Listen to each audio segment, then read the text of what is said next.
자, 요한복음 1장에 보시면 이제 은혜를 여기서 언급해주고 있는데요. 여기 보시면 첫 번째 은혜가 있고요. 그리고 두 번째 은혜가 이제 나옵니다. 이 첫 번째 은혜는 구약의 은혜를 말씀하고 있는 것이고요. 두 번째 은혜는 신약의 은혜를 이제 얘기를 하고 있다. 구체적으로 구약의 은혜는 뭐죠? 구약의 은혜는 율법, 그리고 신약의 은혜는 예수 그리스도 이렇게 나누어지고 있습니다. 그래서 이제 이 율법은 이제 그림자로 우리에게 주신 것이고요. 그리고 예수 그리스도는 율법의 실체로 오신 분이 되겠습니다. 그래서 이 그림자는 이제 제한적인 이제 그 기능이 있는 거죠. 제한적입니다. 어떤 제한적이냐면 죄를 이제 깨닫게 해주는 거예요. 깨닫게 해주는 은혜를 얘기하고 있고요. 그다음에 예수님께서는 이제 죄를 이제 제거해 주시는 은혜. 그러니까 다시 말하자면 생명을 주시는 은혜를 우리에게 주시고 있는 것입니다. 그래서 우리는 이제 그 모든 시대에 걸쳐서 우리는 하나님의 은혜로 살아가는 거예요. 하나님의 구약 시대에도 하나님의 은혜로 살아가는 것이고 신약 시대에도 이제 하나님의 은혜, 그리고 앞으로 다가올 시대에도 역시 하나님의 은혜 없이는 우리가 살아갈 수가 없습니다. 그래서 구약 시대에 그는 어떻게 구원을 받았을까요? 구약 시대에는 어떻게 구원을 받았을까요? 구약 시대에는 뭐 그 행위로 구원 받는다를 주장하시는 분들도 있는데, 구약 시대에는 이제 그 당시에 주어진 지금같이 이제 하나님의 말씀이 이제 온전하게 주어지지는 않았어요. 그 과거에는 이제 아브라함 때보다는 이제 모세 때에 더 많은 말씀이 주어졌고, 모세 때보다는 또 이제 이 대언자 시대 때 더 많은 말씀이 주어졌고, 우리 이제 오늘날에는 이제 온전한 말씀이 이제 주어져 있는 것이죠. 그래서 당시에 주어진 하나님의 말씀이 있어요. 하나님께서 계시해 주신 말씀, 그 말씀으로 구원받는 겁니다. 그렇죠? 동일하게 이제 은혜로 믿음으로 구원받는 거예요. 믿음으로.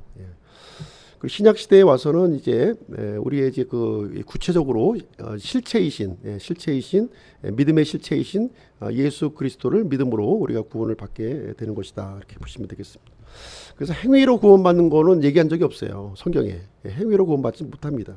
왜냐하면 행위를 통해서 하나님의 의로운 기준을 도달할 사람이 있나요? 구약 시대는 가능했습니까?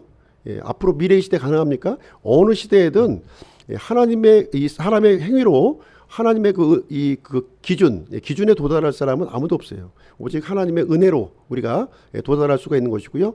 믿음을 통해서 우리가 도달을 하게 되는 것을 말해주고 있습니다. 그래서 이 행위라고 하는 것은 이제 이 그 믿음의 결과물이라는 거예요.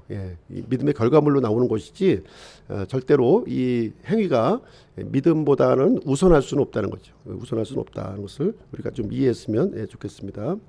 그래서 율법이나 이제 이 예수 그리스도 이제 모두 하나님의 은혜를 이제 우리가 이제 말씀해 주고 있지만, 그 하나님의 은혜에 접근하는 방법은 행위가 아니라 믿음인 거예요. 믿음으로 접근을 하게 되는 것입니다.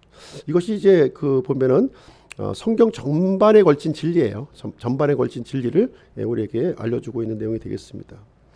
그래서 은혜는 어떤 뜻을 가지고 있냐면, 은혜라고 하는 것은 자격 없는 사람에게 이렇게 거저 주어지는 하나님의 친절이 되겠습니다. 하나님께서 공짜로 주시는 거예요. 공짜로 무상으로 이렇게 주시는 것입니다. 그래서 성경을 보시게 되면 은혜의 강줄기가 이렇게 흘러가고 있는 거예요. 그 하나님의 은혜를 우리가 우리 안으로 흘러 들어오게 하기 위해서는 믿음이 필요한 거예요. 믿음을 항상 요구하신다는 것입니다. 그래서 우리가 이제 은혜로 구원을 받았는데요. 은혜로 이제 구원을 받았다면 우리는 은혜로 살아가야 된다는 거예요. 그렇죠? 은혜로 구원받고서 다시 이렇게 그림자로 돌아가는 거는 이거는 그 거꾸로 잘못된 거죠. 잘못된 겁니다. 은혜로 구원받았다면 은혜로 우리가 이제 살아가는 것입니다.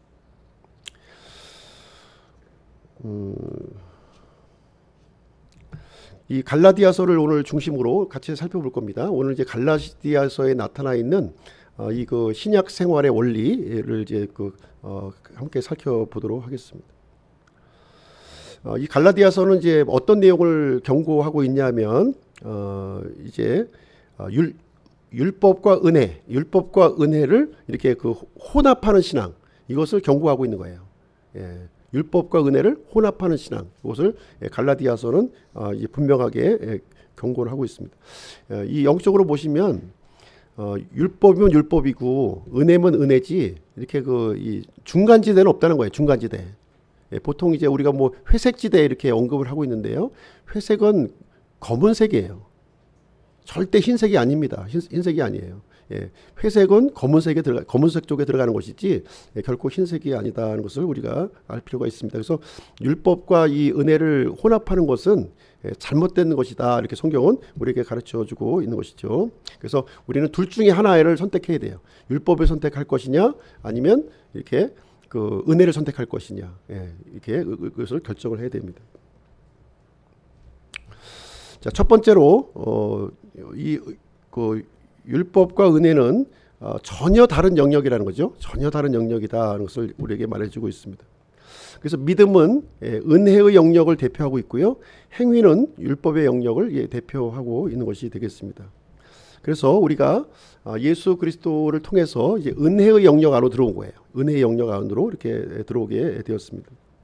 그래서 이제 어떤 분이 이렇게 표현을 하는데요, 우리가 은혜의 현관을 통해서 그리스도인의 삶 속으로 들어왔다, 이렇게 말씀을 하고 있습니다.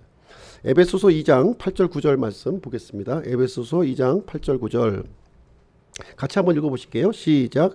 너희가 믿음을 통해 은혜로 구원을 받았나니 그것은 너희 자신에게서 난 것이 아니요 하나님의 선물이니라. 행위에서 난 것이 아니니 이것은 아무도 자랑하지 못하게 하려 함이라. 그래서 우리가 이제 은혜로 구원을 받았다, 분명하게 설명해주고 있죠. 만약에 행위로 구원받았다면 그건 대가죠. 삭시되는 거예요. 그래서 이거는 거저 이제 우리에게 주어진 것이기 때문에 하나님의 선물이라고 하는 표현을 우리가 해주고 있습니다. 하나님의 은혜로 우리가 믿음을 통해서 우리가 구원받은 거예요. 믿음으로 행위로 구원받은 것이 아니라 믿음으로 구원을 받게 되었습니다.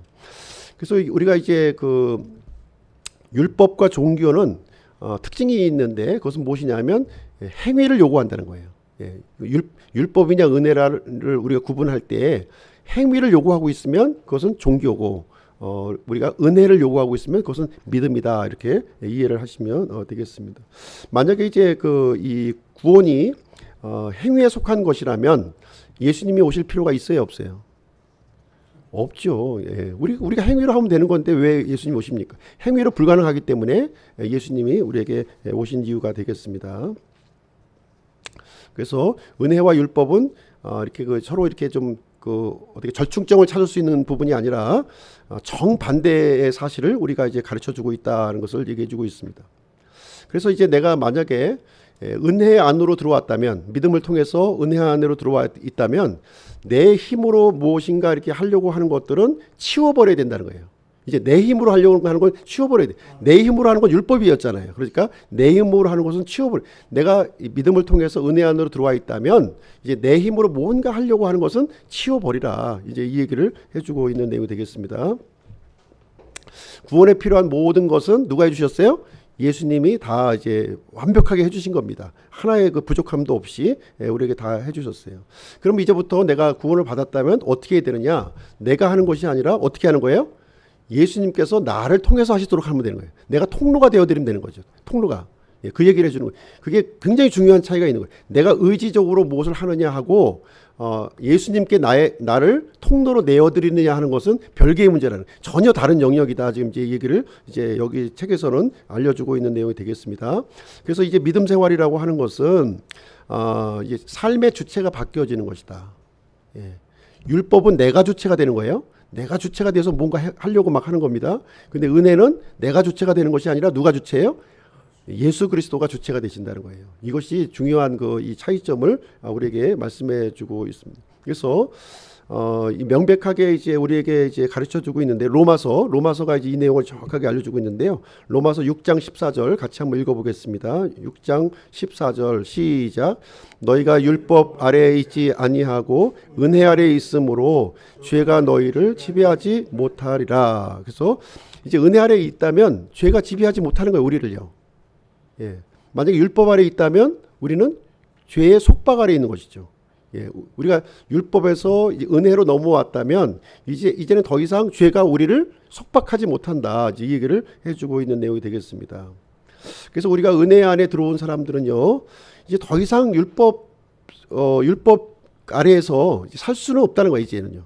예. 이 존재 자체가 틀려졌다. 존재가 틀려졌기 때문에 거기서 이제 율법에서는 우리가 살 수 없는 그런 존재가 되어버렸다는 것을 얘기해주고 있습니다. 율법이 하는 역할은 무엇이냐면 율법이 이제 가리키는 그 초점이 있어요. 초점이 있는데 그것은 사망과 저주입니다. 근데 그 안에 들어가요? 다시 그 사망과 저주로 우리가 들어갈 필요가 있나요? 들어갈 필요가 없는 거예요. 그러면 그리고 이제 율법은 우리를 이게 구원해 줄 능력도 없어요. 그냥 단지 정죄만 할 뿐이에요. 정죄만 해서 우리를 죽음으로 이끌고 가는 거예요. 이제 그 안에 들어갈 할 필요는 없다는 것입니다. 그래서 우리 이제 구원받은 사람들은 은혜로 구원받았기 때문에 이제 새로운 영역 속으로 이제 들어가야 된다는 것을 여기서 얘기해주고 있습니다. 로마서 7장도 명확하게 다시 그 내용을 우리에게 짚어주고 있는데요. 이 개념을 분명하게 좀 이렇게 좀 이해하고 넘어갔으면 좋겠습니다. 로마서 7장 4절 같이 읽겠습니다. 시작. 그러므로 내 형제들아 너희도 그리스도의 몸으로 말미암아 율법에 대하여 죽게 되었나니 이것은 너희가 다른 분 곧 죽은 자들로부터 일으켜지신 분과 결혼하게 하려 함이요 또 우리가 하나님께 이르는 열매를 맺게 하려 함이라. 그래서 이제 그 율법과 이제 예수 그리스도를 이제 어떻게 표현해주고 있냐면 율법은 옛 남편이라는 거예요. 옛 남편. 그리고 새 남편은 누구예요? 예수 그리스도. 그렇죠? 예수 그리스도께서 자신의 몸을 가지고 이제 율법 아래서 죽으셨어요. 율법의 정죄를 받고 죽으셨다는 얘기예요. 죽으셨기 때문에 우리는 이제 우리 예수 그리스도를 믿은 우리들은 이제 예수님의 죽음이 이제 나의 죽음이 된 거잖아요. 그렇죠? 그러니까 이제 우리도 율법 아래서 죽었다는 거예요. 율법에서 죽은 존재가 되었다는 거예요. 이제 예수님을 이제 그 믿고 구원받은 사람들은 율법에 대해서 죽은 자가 되었다 얘기를 해주는 거예요. 죽었다는 건 뭐예요? 단절되었다는 거예요. 반응하지 않는다는 겁니다. 율법은 더 이상 나에게 효력을 이제 행사하지 못한다. 이 얘기를 해주고 있는 내용이 되겠습니다. 그래서 우리는 이제 더 이상 율법의 옛 남편에 속해서 속박받을 이유는 없고 이제 새 남편과 함께 새로운 인생 계획을 세워나가면 되는 거예요. 그렇죠? 예. 근데 예수 그리스도와 결혼하고 나서 다시 옛 남편에 돌아가서 살면 어떻게 되나요? 이제 로마서에서 분명히 얘기하잖아요. 간부라고 불린다고. 예, 간부라고 불린다고 얘기를 해주고 있습니다. 죽었다니까요. 만약 죽은 것을 분명히 인식을 해야 되는 것입니다. 자, 이 내용을 이제 은행괴자를 통해서 한번 설명해 드릴게요. 은행괴자. 우리가 이제 이 파산을 당했어요. 파산. 그러니까 우리 그 차변에 우리가 부채를 져서 내가 파산을 당했어. 예, 파산을 당했어요. 예, 파산을 당해서 어떻게 됩니까? 예, 이제 그 파산을 당했으면 인생 끝난 거예요. 이거는 그냥 영원히 이 채무자로서 이렇게 계속 살아가야 되는 거예요. 영원히 거기에 얽매여서 속박되어서 그래서 결국은 멸망을 이제 당하게 되는 것이지요. 그런데 예수님께서 나를 위해서 대신 죽으셨다는 거예요. 나의 채무를 위해서. 예, 그리고 빚을 다 갚아주셨어. 예, 빚을 다 갚아주셨어요. 그리고 이제 대변 괴자에 예수님의 의를 넣어주셨어요. 의라고 이제 그 죄라고 하는 것을 탕감해주시고 채무를 탕감해주시고 의를 넣어주신 의를. 무슨 얘기인지 아시나요? 이게 회개하신 분들은 이거 분명히 잘 아시는데 분명히 이제 부채가 있었어요. 채무, 죄라고 하는 이걸 이제 예수님이 갚아주시고 그리고 대변에다가 의를 넣어주셨다니까. 의를. 그럼 우리가 어떻게 되었어요? 이제 하나님 앞에서 의로운 존재가 되었다는 거예요. 그 얘기를 지금 이제 해주고 있는 내용이 되겠습니다. 그래서 하나님은 우리 예수 그리스도를 믿는 자들에게 이렇게 의롭게 여겨주신다는 거예요. 비록 불의하지만 뭘 보시고 예수 그리스도의 공로를 보시고, 공로를 보시고, 우리 공로가 아니에요. 우리 공로 전혀, 우리는 채무자라니까요. 채무자였는데 전적으로 예수님의 공로를 통해서 우리의 믿음으로 우리를 의로운 자로 여겨주신다는 거지. 그러니까 하나님께서 우리를 보실 때 예수 그리스도의 그 선글라스를 통해서 우리를 보시는 거예요. 예수 그리스도 공로만 보시는 거예요. 우리의 그 불법적인 것, 이런 채무를 죄에 대한 채무를 보지 않으신다는 거죠. 그렇죠? 그 얘기를 해주고 있습니다. 그래서 우리는 과거에 이제 율법 아래 있었어요. 율법이 있었지만 이제는 은혜 안으로 이제 들어온 새로운 존재가 이제 우리가 되었다는 것을 얘기해주고 있습니다. 그래서 우리 구원받은 사람들은 더 이상 이제 율법이라고 하는 것은 거할 장소가 아니라는 거예요. 지긋지긋한 거예요. 그거는 지긋지긋한 거야. 우리 지긋지긋한 장소에 이제 우리는 새로운 장소, 은혜의 장소에서 우리는 이제 살아가게 된 것입니다. 그런데 이제 우리가 이제 은혜 가운데 살아가는데요. 문제가 하나 있죠. 문제가 하나 있는 거예요. 어떤 문제가 있느냐? 육신이 장애물이 되는 거예요. 육신이 이제 은혜 안으로 살아가는 데 있어서 이 장애물이 육신이 이제 되고 있다. 이제 육신은 끊임없이 이 은혜 가운데 살아가는 이 새로운 생활을 이렇게 방해하고 공격을 하게 된다는 것입니다. 이 죽는 날까지 이게 좀 아주 그냥 집요하게 우리를 물고 늘어지는 거죠. 왜냐하면 자꾸 이제 그 마치 그 이 나침판을 보시게 되면 북쪽을 가리키잖아요. 북쪽을 가리키는 것처럼 계속 북으로 향하려고 하는 게 육신의 특성을 가지고 있는 거예요. 그래서 자꾸 북쪽으로 향하려고 하는 성향이 육신에게 이제 놓여 있는. 그게 이제 우리가 그 분명하게 신분도 바뀌어졌고 모든 것이 다 영적으로 해결되었음에도 불구하고 그런 일이 계속 일어나는 것이 바로 육신의 문제 때문에 일어나고 있다. 이렇게 얘기를 해주고 있는 것입니다. 그래서 일단은요, 우리가 분명하게 알아야 될 것은 뭐냐면 우리의 이제 이 신분이 바뀌었다는 걸 알아야 돼요. 신분이 바뀌었고 완전히 예수 그리스도의 공로를 통해서 모든 것이 이제 해결되었다는 것을 분명히 이제 알 필요 있습니다. 그래서 율법은 이제 나의 옛 남편이었어. 이 정도까지만 이해하시면 돼요. 옛 남편이었어. 거기에 대해서 난 죽은 존재야 하는 것을 인식을 해야 되는 것입니다. 그래서 이제 이 로마서에서 가르쳐 주는 것은 무엇이냐면 이제 그 육신에 대한 그 아주 집요한 공격에 대해서 세 가지 해결책을 준 거죠. 첫 번째는 알라, 그다음 두 번째는 여기라, 세 번째 드리라 이렇게 돼 있는 거예요. 그죠? 알라, 여기라, 드리라 그런 거예요. 이제 옛 남편에 대해서는 죽은 자라는 것을 알라, 이제 죽은 자로 여기라. 이제는 새 남편 예수 그리스도에게 나의 의로운 새로운 삶을 이게 내어 드리라는 거예요. 나를 내어 드리라는 거예요. 예수 그리스도께 내어 드리면 되는 거예요. 그 얘기를 해주고 있는 내용이 되겠습니다. 자, 두 번째로 율법에 대해서 다시 한번 좀 살펴보기를 원하는데요. 옛 남편 율법은 한계를 가지고 있다는 거예요. 율법은 옛 남편도 그 당시에는 필요했다는 거예요. 그 당시 필요했는데 한계점이 있다는 것은 어떤 한계점인지 한번 보겠습니다. 이제 바울의 전도를 통해서 이제 갈라디아 교회가 이제 세워지게 되었는데요. 교회가 세워진 다음에 얼마 지나지 않아서 유대주의자들이 내려온 거예요. 이 갈라디아 교회에 유대주의자들이 이렇게 내려오게 되었습니다. 그래서 이제 그 사람들이 어떤 얘기를 했냐면 이 구원받은 그리스도인들에게 이제는 율법을 지켜야 된다 이렇게 얘기를 하고 나선 거예요.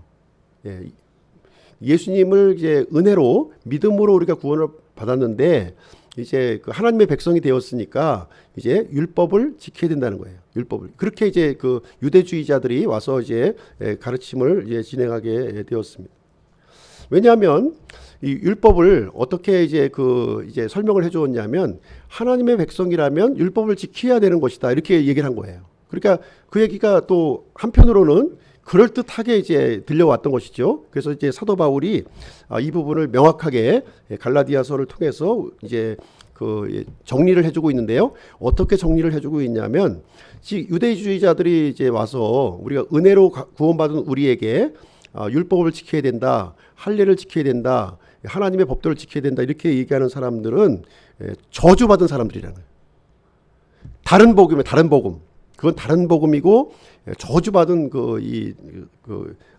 것이다 이렇게 아주 강력하게 여기 선포를 했습니다. 강력하게 선포를 한 거예요. 우리가 은혜로 구원을 받았는데 은혜를 떠나서 다시 율법으로 돌아가는 것, 다시 율법으로 돌아가는 것은 이건 다른 복음이라는 거예요. 예. 갈라디아서에 명확하게 우리가 가르쳐주는 진리가 되겠습니다. 그래서 은혜와 율법을 섞는 행위, 이것은 아주 이것은 하나님의 엄중한 그 심판을 받게 된다는 것을 여기서 말씀을 해주고 있습니다. 갈라디아서 3장 13절 한번 같이 한번 읽어보실게요. 시작. 그리스도께서 우리를 위해 저주가 되사 율법의 저주에서 우리를 구속하셨으니 기록된 바 나무에 달리는 모든 자는 저주를 받았느니라. 예. 여기 보시면 예수님께서 율법의 저주를 모두 다 받으셨다는 거예요. 다. 예, 다 받아 우리를 거기서 건져내셨다니까요. 예, 건져내셨기 때문에 더 이상 율법으로 다시 이렇게 회귀하는 것은 이것은 다른 복음이요, 이 성경에서 가르치는 복음의 내용이 아니다 하는 것을 우리에게 얘기해주고 있는 내용이 되겠습니다. 그래서 예수님은 우리를 이제 구속하기 위해서 어떤 대가를 치르셨어요? 자신의 생명을 주신 거예요. 자신의 생명을 주고 우리를 건져주신 거예요. 어디서? 율법에서. 율법의 저주에서 우리를 구출을 해 주신 것이 되겠습니다. 그래서 다시 돌아가는 것은 예수님의 죽음을, 예수님의 공로를 헛되게 만드는 그런 일이 이제 되는 것이죠. 그러면 율법의 기능이 뭐냐? 제한적인 기능이 있다는 거예요. 필요 없다는 게 아니라, 잘못하면 이제 율법 무용론자가 될 수 있어요. 그건 아니에요. 근데 제한적인 기능이 있다는, 제한적인 기능으로서 우리는 이제 그것을 받아들일 필요는 있는 것입니다. 그래서 율법은 어떤 것을 얘기해 주고 있냐면 옳고 그름을 얘기해 주는 거예요. 옳으냐 그르냐. 율법이라는 것을 통해서 옳고 그름을 우리가 알 수 있어요. 그것을 마치 이제 율법을 무엇에 비유했습니까? 거울로 비교했죠. 거울을 통해서 이 옳으냐 그르냐를 이렇게 해주는 역할은 여전히 유효하다는 거예요. 우리는 율법을 통해서 내가 하나님 앞에서 틀린 모습을 가지고 있는지 바른 모습을 가지고 있는지는 파악하는 용도로서는 여전히 율법이 유효하다는 것을 우리에게 얘기해 주고 있는 것이죠. 그러나 이 거울이 우리를 깨끗하게 할 수 있습니까? 거울이 우리 얼굴에 묻은 이 검정을 지워줄 수 있나요? 그건 못하잖아요. 단지 비춰주는 역할만 한다는 거예요. 비춰주는 역할만 하는 것이고요. 우리를 의롭게 깨끗하게 못한다는 거예요. 단지 거울이 하는 역할은 뭐예요? 우리를 세면장으로 인도해 주는 거예요. 빨리 세면장으로 가. 얼굴에 검정이 묻었으니 세면장에 가서 씻어. 이러거나. 어디서 씻어야 돼요? 예수 그리스도에 가서 씻는 거예요. 우리가 씻는 거는 율법에서 씻는 것이 아니라는 거예요. 그 얘기를 우리에게 해주고 있습니다. 그래서 우리가 율법을 내가 얼마나 많이 지켰냐, 얼마나 덜 지켰냐 하는 것은 중요하지가 않다는 거죠. 그렇죠? 단지 거울일 뿐이에요. 거울 보고서 내가 얼마큼 잘못되어 있느냐를 보고서 이제 고치는 것은 누구한테 가요? 예수 그리스도에게 가서 은혜로 고침을 우리가 받게 되는 것입니다. 그래서 율법이라고 하는 것은 은혜의 필요성을 우리에게 제시해 주는 것이고요. 은혜로 인도해 주는 그 역할을 해주고 있는 것이다. 이렇게 보시면 되겠습니다. 그래서 율법의 정죄에서 우리가 구출받을 수 있는 길은 바로 은혜라는 거예요. 은혜. 율법이 구출해 주는 것이 아니라 은혜가 구출해 주는 것이다. 그래서 율법은 우리가 죄인임을 우리가 이제 보여주고요. 예수 그리스도의 필요성을 우리에게 제시해 주는 그런 역할로 하고 있는 것이다. 이렇게 보시면 되겠습니다. 그래서 우리는 율법의 정죄를 보면 볼수록 우리가 더 우리가 붙들어야 될 분은 누구예요? 예수 그리스도를 붙들어야 된다는 것이 되겠습니다. 자, 세 번째로 이 율법에 대해서 한 가지 더 살펴보겠는데요. 율법은 일시적인 제도라는 거예요. 세 번째, 일시적인 제도이다. 예.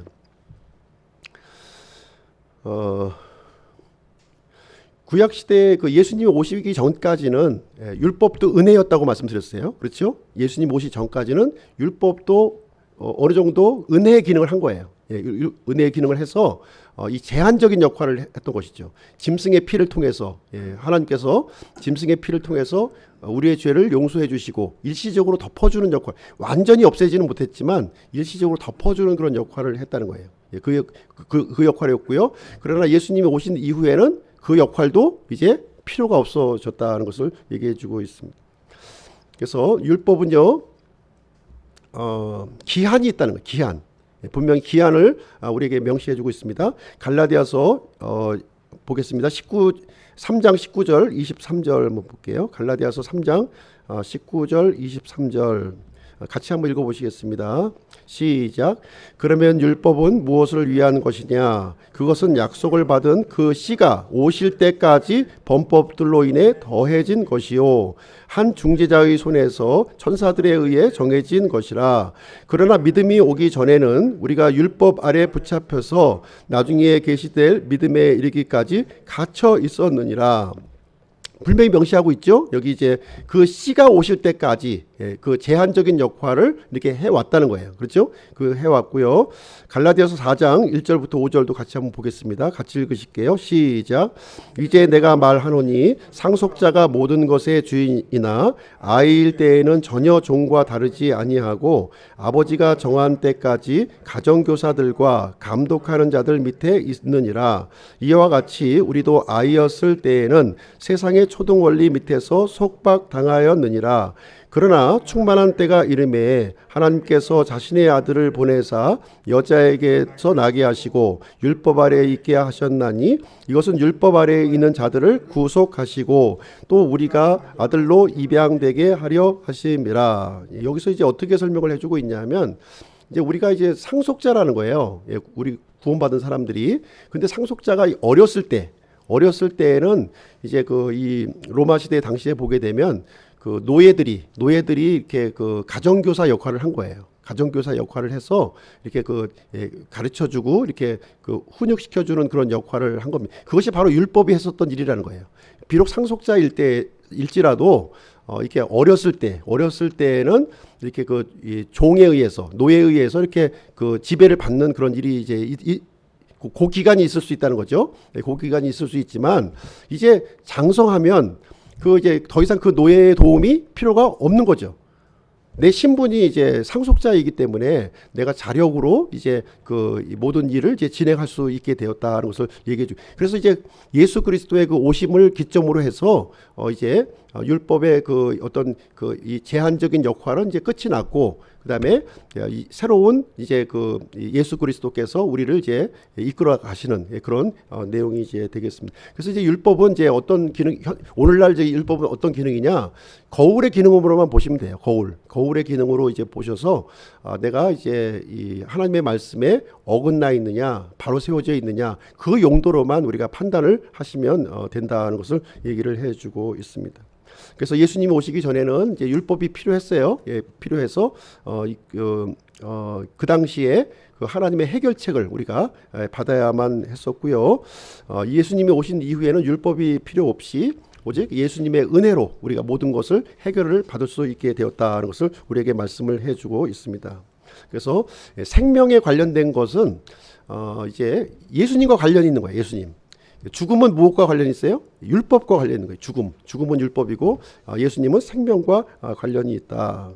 그래서 예수님 자신이 우리에게 이제 영원한 생명이 되신다 이렇게 말씀해주고 있는 거예요. 예수님 자신이 영원한 생명이라는 거예요. 요한일서 5장 11절 13절 한번 보겠습니다. 같이 한번 읽어보실게요. 요한일서 5장 11절 13절 시작. 또 그 증언은 이것이니 곧 하나님께서 우리에게 영원한 생명을 주신 것과 이 생명이 그분의 아들 안에 있다는 것이니라. 아들이 있는 자에게는 생명이 있고 하나님의 아들이 없는 자에게는 생명이 없느니라. 자, 13절. 내가 하나님의 아들의 이름을 믿는 너희에게 이것들을 쓴 것은 너희에게 영원한 생명이 있음을 너희가 알게 하고 또 하나님의 아들의 이름을 너희가 믿게 하려 함이니라. 여기 보시면 영원한 생명을 하나님께서 예비해 주셨는데요. 영원한 생명이 누구십니까? 예수님이시라는 거예요. 예. 그게 이 신비인 거예요. 그래서 예수님을 소유한 사람은 이제 영원한 생명을 자동으로 보너스로 소유를 하게 되는 거예요. 예, 그 예화를 이제 계속해서 제가 이제 말씀드렸습니다.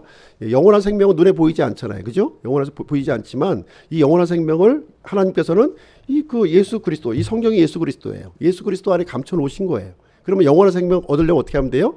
예수 그리스도를 우리와 생명의 관계를 맺게 되면 우리는 영원한 생명을 자동적으로 보너스로 소유한 것이다. 이 얘기를 이제 요한일서 이제 5장 말씀을 통해서 우리에게 가르쳐 주시는 말씀이 되겠습니다. 그래서 이 내적으로 예수 그리스도와 이렇게 생명의 관계를 맺고 있는 사람, 그 사람은 이 영원한 생명을 소유하고 있다는 거예요. 그 사실을. 예수님을 소유한 것이 바로 영원한 생명을 소유한 것과 이 동일시를 우리에게 해주고 있는 말씀이 되겠습니다. 얼마나 놀라운 은혜예요. 그렇죠? 예수님과 관련을 맺고 있느냐 안 맺고 있느냐에 따라서 아주 이 엄청난 율법 안에 거하느냐 은혜 안에 거하느냐의 차이점을 우리에게 알려주시고 있는 그런 내용이 이제 되겠습니다. 그래서 이제 예수 그리스도와 이렇게 그 관계를 맺고 예수님을 소유한 사람들은 율법으로 돌아가면 돼요, 안 돼요? 안 된다는 거예요. 이제는요. 이제 계속해서 이제 예수님과 함께 생명의 관계, 은혜의 관계에 우리가 머물러 있어야 된다. 이제 이 사실을 우리에게 말씀을 해주고 있습니다. 그래서 율법 아래 있는 사람의 특징은 뭐냐면 내 중심의 그 생활 방식이에요. 내 중심, 내가 뭔가 이렇게 중심이 돼서 막 하는 거예요. 하나님을 기쁘시게 해야 되고, 하나님을 영광스럽게 해야 되고, 뭔가 좀 이제 그 내가 노력과 이렇게 희생을 통해서 하나님 앞에 이렇게 막 이렇게 나아가려고 하는 것이 율법에서 이제 정해진 것입니다. 그럼 은혜 안에 있는 것은 무엇이냐? 예수 그리스도 중심의 삶이라는 거예요. 이제 내가 무엇인가 하는 것이 아니라 예수님께서 나를 통해서 이렇게 하시도록 내 몸을 내어드리는 거예요. 예수님을 내 안에 거주하게 하시고요. 그리고 거주하신 예수님이 나를 통해서 일을 해 나가시도록 내가 통로를 이렇게 내어드리는 역할. 그 역할을 하는 것이 바로 이제 은혜 가운데 거하는 삶이다 하는 것을 얘기해 주고 있습니다. 이 부분이 이제 자꾸 이제 혼동이 되면은 이제 자꾸 이제 율법 속으로 다시 돌아가는 거예요. 이렇게 다시 돌아가는 일이 생기는 겁니다. 그래서 이 그 내적인 예수 그리스도와의 관계를 잘 우리가 좀 이해하고 이 삶 가운데 우리가 이게 실천해 나가는 것이 매우 이제 중요하다는 거예요. 힘들지가 않아요. 그렇게 하면은. 근데 이 율법 가운데 자꾸 하면 힘들어요. 자꾸 힘들어. 이게 자꾸 이제 몸이 이렇게 처진다는 얘기죠. 그렇죠? 그러나 은혜 가운데 거하게 되면 이제 지칠 줄 모르는 이런 에너지가 우리의 속에서 이렇게 우러나오게 되는 것을 우리는 보게 되는 것입니다. 네 번째 보겠습니다. 네 번째, 은혜의 자원인데요. 은혜의 자원. 그래서 이 갈라디아서에서는요, 두 가지 은혜의 자원을 우리에게 소개해주고 있습니다. 두 가지 은혜의 자원. 두 가지 은혜의 자원은 무엇이냐면 예수 그리스도와 성령님이신 거예요. 예수 그리스도와 성령님이라고 하는 두 개의 자원이 우리 그 신자의 마음 속에 있다는 이 원천을 사용하라는 거예요.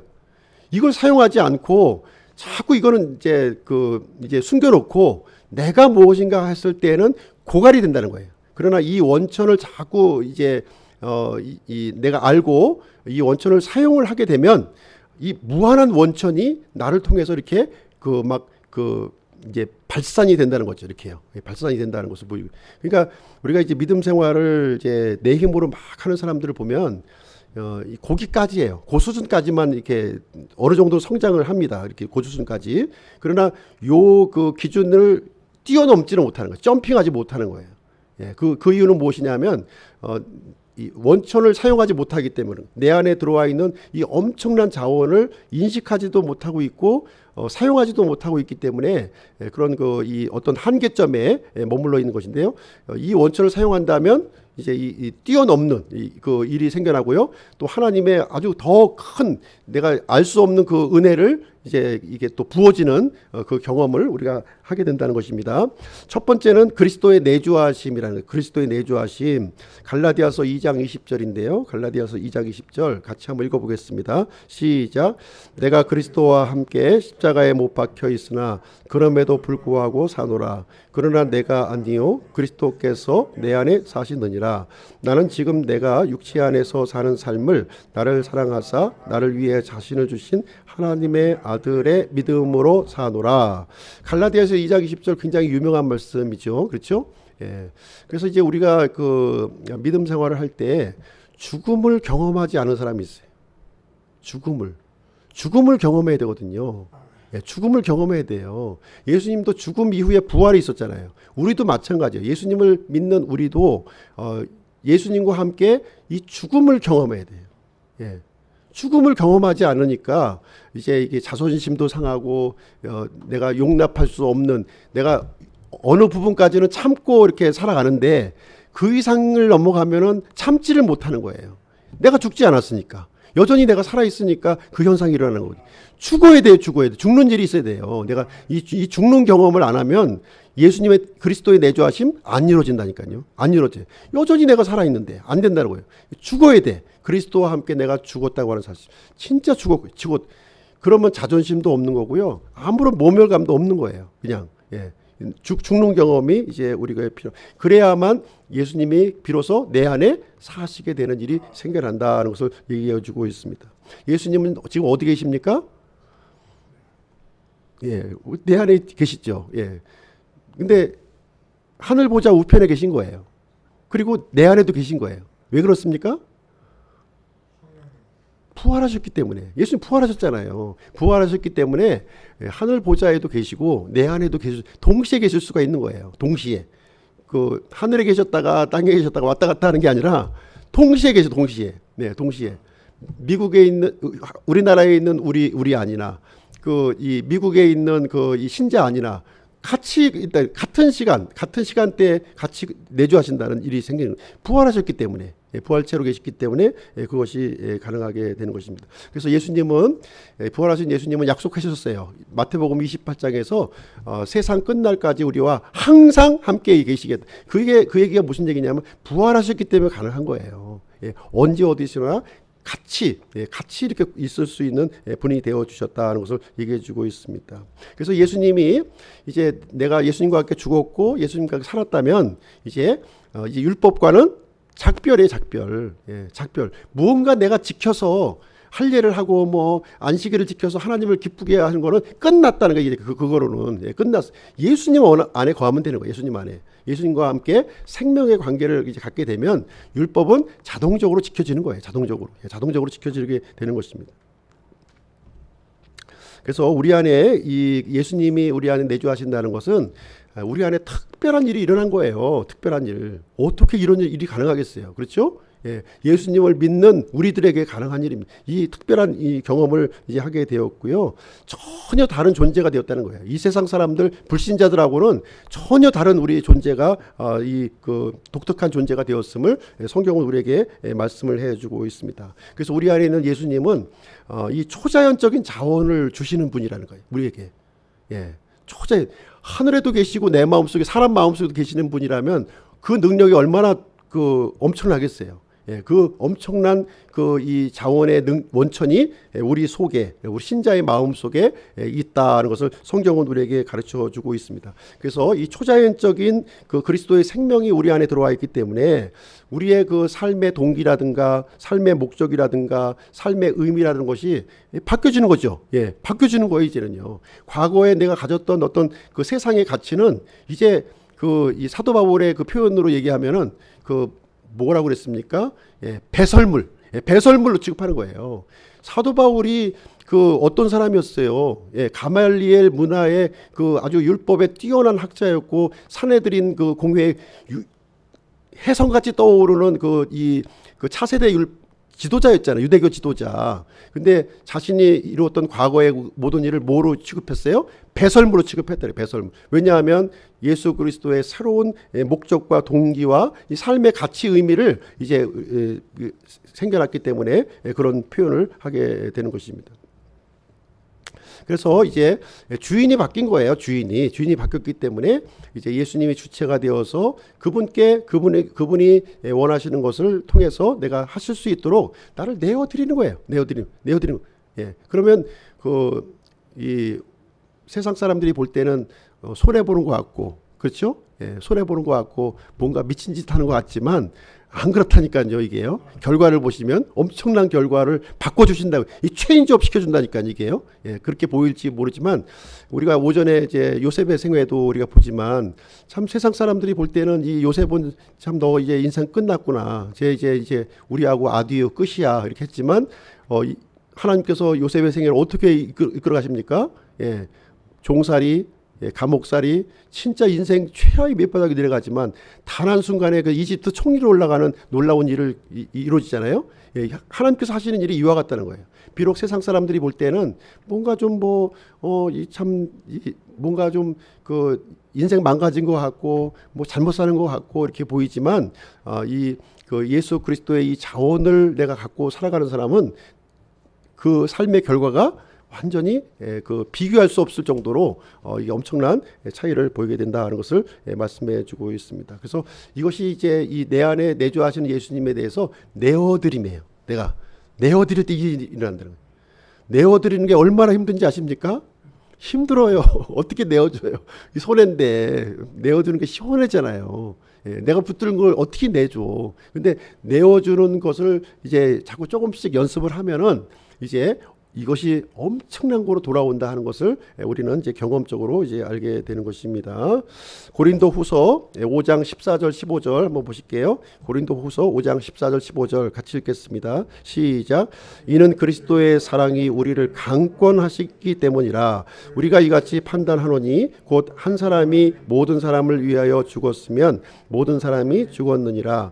그분께서 모든 사람을 위하여 죽으신 것은 살아있는 자들이 이제부터는 자기들을 위하여 살지 아니하고 오직 자기들을 위하여 죽었다가 다시 일어나신 분을 위하여 살게 하려 하심이라. 그래서 이 다시 일어나신 이분을 위해서 이렇게 살려고 하는 거룩한 갈망이 이렇게 자꾸 이제 샘솟듯이 올라오는 거예요. 자꾸 내어드리는 이 일을 이제 조금씩 늘려감에 따라서 이 거룩한 갈망도 점점 이렇게 폭증하게 되는 일이 발생이 되고요. 우리의 인생이 하나님 앞에서 빛나는 인생으로 바뀌어진다는 것을 얘기해주고 있습니다. 두 번째 이제 원천을 소개할 텐데요. 두 번째 원천은 뭐냐하면 성령님의 내적 사역이라는 거예요. 성령님의 내적 사역이 있다. 실질적으로 성령님이 우리 안에 거주하시는 거예요. 거주하신다는 거예요. 믿는 자 안에. 그래서 이제 이 성령님은 이제 어떤 일을 하시느냐? 성령님이 이제 하실 일에 대해서 예수님은 좀 이제 요한복음에서 자세하게 우리에게 설명을 해 주셨습니다. 근데 이제 우리가 이제 성령님에 대해서 우리가 다 이제 구체적인 것을 다 이제 설명을 드릴 수는 없고요. 이 성령님은 우리의 위로자가 되어 주신 위로자. 우리가 이 세상 살기 얼마나 고달픕니까? 고달프지만 이 성령님이 우리의 상담자요 위로자가 되어 주신다는 거예요.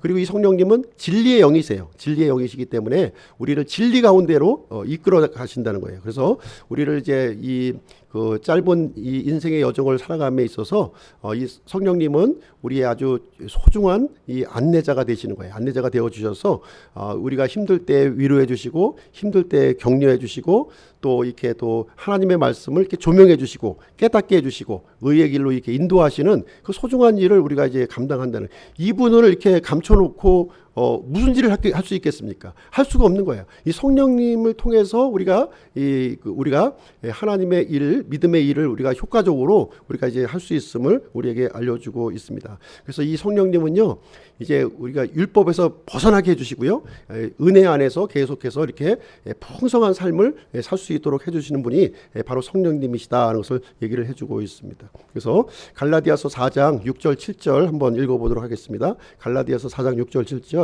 시작. 너희가 아들임으로 하나님께서 자신의 아들의 영을 너희 마음속에 보내사 아바 아버지 하고 부르짖게 하셨느니라.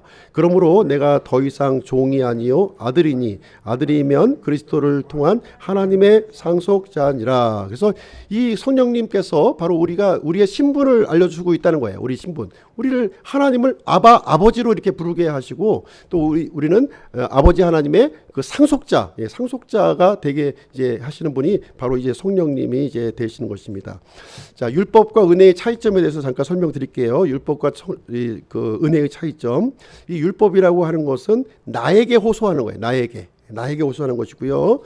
그리고 은혜는 누구에게 호소하는 거예요? 나에게 호소하는 것이 아니라 예수 그리스도께 호소. 나의 주인 대신 내가 주인이 아니죠. 예수 그리스도께 호소를 하는 것입니다. 그리고 율법은 내가 유일한 자원이에요. 내 노력으로, 내 힘으로, 내가 무언가 자꾸 하려고 하는 것이 내가 원천이 되는 거예요. 그러나 은혜라고 하는 것은 이 원천이 바로 성령님이시라는 거예요. 성령님의 원천을 의지하는 거예요. 성령님을 의지하는 것을 말씀을 해주고 있습니다. 근데 이 성령님, 우리 안에 들어와 있는 성령님은 어떤 분이시냐면 인격적인 분이시라는 거예요. 과거의 그 율법과 같이 폭군과 같이 우리를 이거 하면 안 돼, 이거 하면 죽어, 이게 아니에요. 이 성령님이 하는 방식은 좀 틀립니다. 다른 인격적으로 우리를 이제 대우하시는 것이죠. 이제 할 수 있도록, 자발적으로 할 수 있도록 이렇게 길을 열어주시는 거예요. 네 스스로 한번 해볼 수 있도록, 네 스스로 이렇게 내가 이게 할 수 있도록 이렇게 이 길을 열어주시는 거예요. 이렇게 방식이 틀린 거예요. 과거에는 속박을 통해서 우리를 막 푸싱을 했습니다. 그러나 성령님이 하시는 방식은 우리를 푸싱하는 게 아니에요. 이 가치, 영원한 가치를 이렇게 깨닫게 하시고 또 이렇게 그것을 보여주시면서 이것이 진짜 나에게 이렇게 현명하고 이게 유익하고 은혜롭다 하는 것을 우리에게 이제 조명을 해주시는 그런 방식으로 우리를 이끌어 가시게 되는 것입니다. 그래서 성령님을 통해서 우리는 이제 열매를 맺게 해주죠. 열매. 육신의 열매가 아니라 성령님의 열매, 성품의 열매를 이렇게 맺어질 수 있도록 합니다. 나로서는 도저히 할 수 없는 그 일을 성령님은 나를 통해서 이렇게 엄청난 일을 진행을 해 주시게 됩니다. 자, 갈라디아서 5장 1절도 한번 읽어보실게요. 갈라디아서 5장 1절 같이 한번 읽겠습니다. 시작. 그리스도께서 자유로 우리를 자유롭게 하셨으니 그러므로 그 자유 안에 굳게 서고 다시 속박의 멍에를 매지 말자. 참 이 자유가 소중한 개념이잖아요, 그죠? 예, 요즘에 아주 자유가 아주 소중한 개념인데 진정한 자유는 이게 율법으로부터의 자유인 거예요. 율법, 속박으로부터 자유를 얘기해주고 있는 것이고요. 이제 진리의 자유 속으로 우리가 들어가는 말을 이제 우리에게 해주고 있습니다. 그래서 더 이상 이 율법의 속박의 멍에로 돌아가지 말라 이렇게 얘기를 해주고 있습니다. 그래서 우리 이제 그리스도 안에 있는 이 구원받은 사람들은 이제 종의 삶이 아니에요. 종의 삶이 아니라 어떤 삶입니까? 아들의 삶이라는 거예요. 아들의 삶. 종과 아들의 삶은 분명한 차이가 있어요. 똑같이 일을 합니다. 똑같이 밭에서 일을 하지만 종과 아들은 분명한 차이, 내적으로 틀리다는 거예요. 이 종은 어떤 마음을 갖고 있어요? 의무감에서 억지로 하는 거예요. 그리고 또 뭔가 대가가 있어야 돼. 나에게 대가가 주어져야 되는 생각을 갖고 있죠. 반면에 아들은 어떻게 해요? 자발적으로 하는 거예요. 자발적으로 주인의식을 가지고. 왜? 다 내 거니까. 내 것을 이제 관리하는 그런 마음으로 이렇게 교회 우리가 섬기는 것도 이런 마음인 거예요. 교회 섬기는 것도 억지로 그냥 마지못해서 노예로 일하는 것이 아니라 진짜 여기 내가 이 주인으로서 여기 한 구성원의 그 주체로서 이 일을 이제 해 나가는 겁니다. 저도 마찬가지. 교회 주인 목사 아니에요? 다 우리 한 사람 한 사람들이 교회 주인인 거예요. 주인의 역할을 하는 거예요.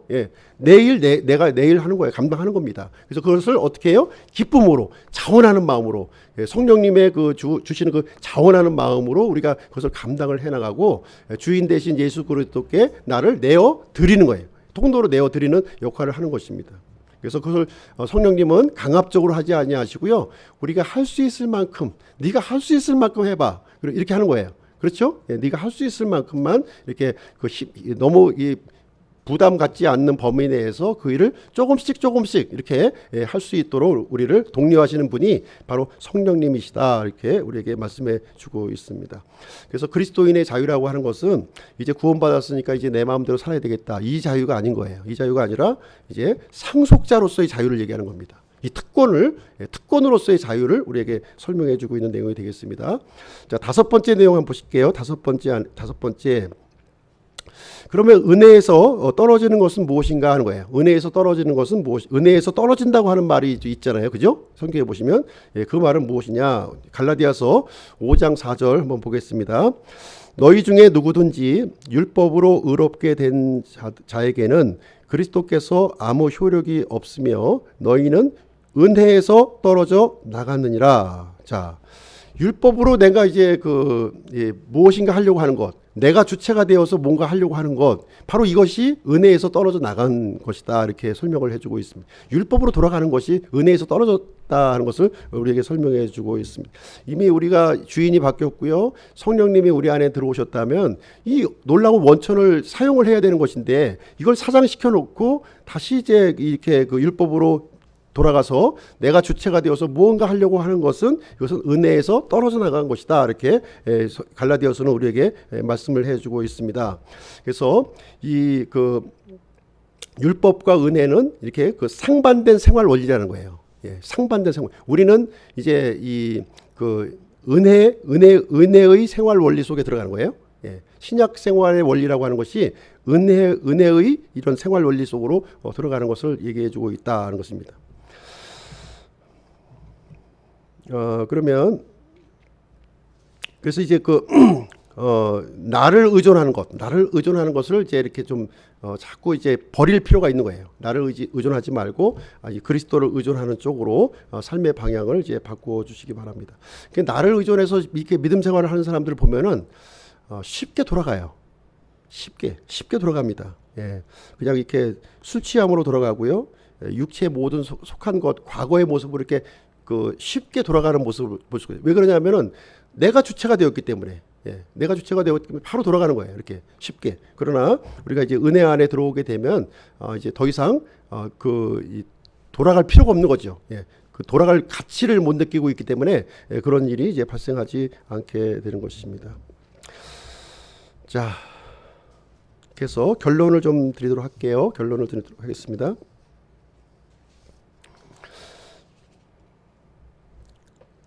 그래서 그리스도인의 이 삶이라고 하는 것은 변함이 없는 거예요. 예, 이게 바뀌는 게 아닙니다. 시종일관 변함이 없는 거예요. 믿음에서 믿음으로, 은혜에서 은혜로, 그리고 생명에서 생명으로, 그리고 영원에서 영원으로 이렇게 시종일관 변함없이 이렇게 쭉 이제 같이 이렇게 가는 것입니다. 그런데 다시 육신으로, 다시 율법으로, 다시 죄악으로, 다시 죽음으로 이렇게 정죄로 돌아가는 것들은 이건 이제 그리스도인의 삶이 아닌 것이죠. 이거는 종교적인 삶을 하고 있는 거예요. 종교적인 삶. 그래서 우리는 종교적인 삶을 이렇게 벗어나서 은혜의 삶 속으로 우리가 빨리 체인지업이 우리가 될 때 굉장히 우리 믿음 생활이 쉬워질 수가 있어요. 갈등이 없어. 내 속에 갈등이 없는 그런 삶을 우리가 살게 됩니다. 그래서 하나님의 아들로서 생명의 주체로서 우리가 살아가는 저희들이 되었으면 좋겠습니다. 그래서 우리들을 예수 그리스도의 이 놀라운 은혜 속으로 불러주신 하나님께 감사를 드립니다. 그래서 이 은혜 안에서 이렇게 예수 그리스도의 형상으로 이렇게 빚어가는 우리 기쁨 침례교회 성도님들이 되시기를 주님의 이름으로 축복드립니다. 오늘은 5번째 시간 함께 살펴보게 되었습니다. 기도하고 마치도록 하겠습니다.